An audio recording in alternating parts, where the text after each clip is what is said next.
You ever notice that? How just changing your surroundings can kind of change you? How a different room or a different city can unlock a part of yourself you didn't even know was there? Well, that's exactly what we're digging into today. We're talking about two siblings, Kimbili and Jaja, and how one single trip from their home in Enugu to their aunt's place in Nsukka completely sparked a personal awakening for both of them. Okay, so to really get what happens to them, you gotta understand the two worlds they're jumping between. And I mean, they are night and day. On one hand, you've got Enugu, that's home, and it's a world built on what you don't say. It's all strict rules and this heavy, oppressive silence. And then there's Nuska, the complete opposite, a place just buzzing with debate, with openness, and with the sound of actual laughter. This clash, this difference, it's the engine for the whole story. So, let's start with Enugu.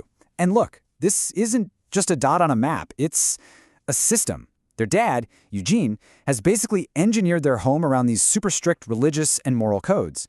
And what does that get you? Total silence. Everybody just falls in line. It's an environment where speaking your mind isn't just frowned upon. It's downright dangerous. This is their starting point, right? This is the cage they need to get out of. And then they get to Nsukka and boom! It's the spark that lights the whole fire. Imagine being suffocated for years and then suddenly you can breathe. That's what their Auntie Ephanimus house is like. People are actually debating ideas. You're supposed to speak your mind. And there's this warmth that they've never, ever felt before. This is where it all starts. It's the space they need to even begin to figure out who they are. All right, so let's zoom in on Kimbili first. Her journey is, well, it's a quiet one. It's all happening on the inside. She's not shouting from the rooftops about it, but trust me, the change is massive. I mean, just think about it. For Kimbili, silence wasn't just golden. It was her first language. It's how she got by, how she stayed safe.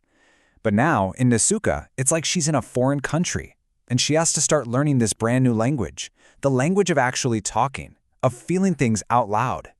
And a huge part of this is this guy, Father Amadi.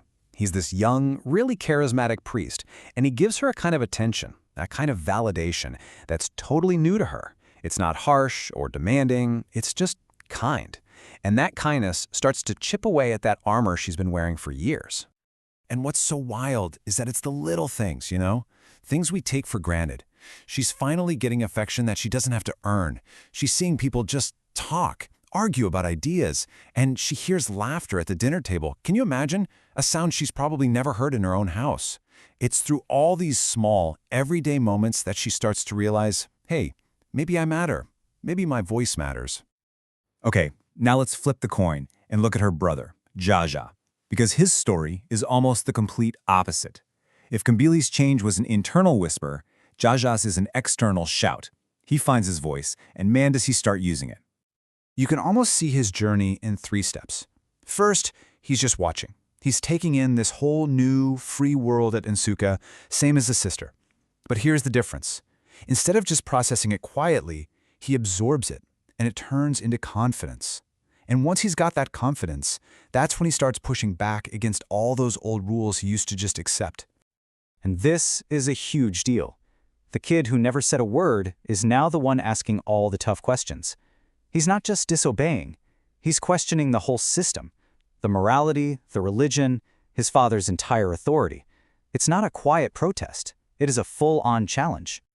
So you've got these two siblings, right? Same house, same trip, same liberating new place, but they find their freedom in totally different ways. It's just a perfect example of how there's no single recipe for personal growth. It's not one size fits all. They both found freedom, but they found it on their own terms, in their own way. Let's just break it down. For Kimbili, the trigger was emotional, right? It was seeing and feeling affection and open expression. That led to her awakening from the inside out. But for Jaja, it was more intellectual. It was the freedom to argue, to think for himself. And that lit the fire for his external rebellion, for finding his voice. So, same place, same opportunity, totally different paths. And this, right here, is the key takeaway. The environment is so important. A place that lets you be free is powerful. But how we use that freedom, that's all on us. The environment can open the door, but we're the ones who have to decide how we're going to walk through. So I'll leave you with this question to chew on. Just think about it for a second. Think about the rooms you spend your time in, your office, your house, the people you hang out with. How much of who you are right now, how you talk, what you think, what you even dare to dream about, is because of the four walls around you.